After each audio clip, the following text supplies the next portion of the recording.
Hey, boys and girls, welcome to the Do Now. All right, first one. What is the value of x? Ready? Pause the video. Ready, set, go. All right, let's see.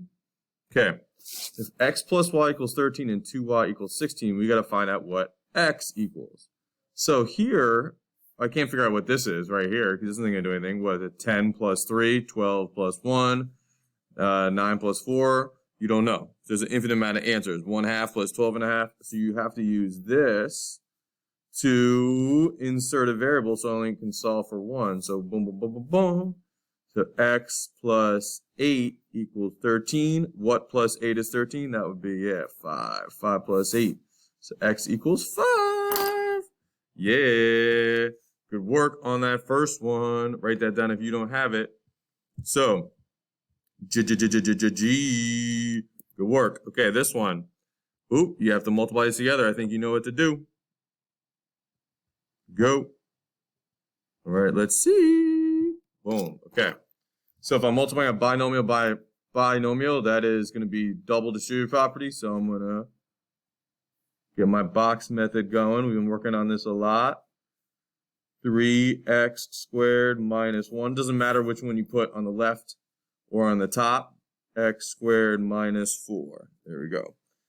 3 times 1 is 3. X squared times x squared is x to the 4th. Yeah. X squared times negative 1 is negative x squared. 3x squared times negative 4. 3 times negative 4 is negative 12x squared. Negative 1 times negative 4. Negative times negative is positive. Okay, cool.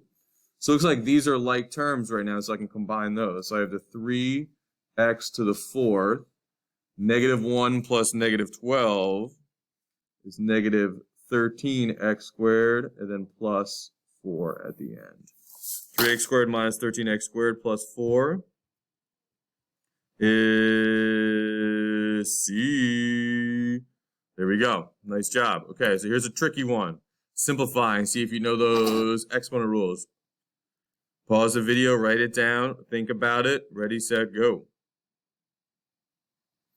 All right, let's see. So what you're going to do is, so it's a few problems in one. Focus on the x's, focus on the y's, and then, I'll put a 1 over here. Focus on the z's. So when you have a power divided by power, you subtract the exponents. This is x to the 4th, positive 4. And this is y, 12 minus 3. Is y to the 9th. Now the z, this is z on the denominator. There's no reason to move it to the numerator. So that's going to chill here. Don't put it on the numerator. That's a common mistake. It's already here on the denominator. There's no reason to move it anywhere than where it is. You don't touch it because I'm not doing any operations with it because there's not another z in there. So x to the 4th, y to the 9th over z squared. So that would be e. Nice job. Next one. Slope. You know what form to put it in. Go. Yeah. Oh, sorry, that's not what I want to press. This one. Okay.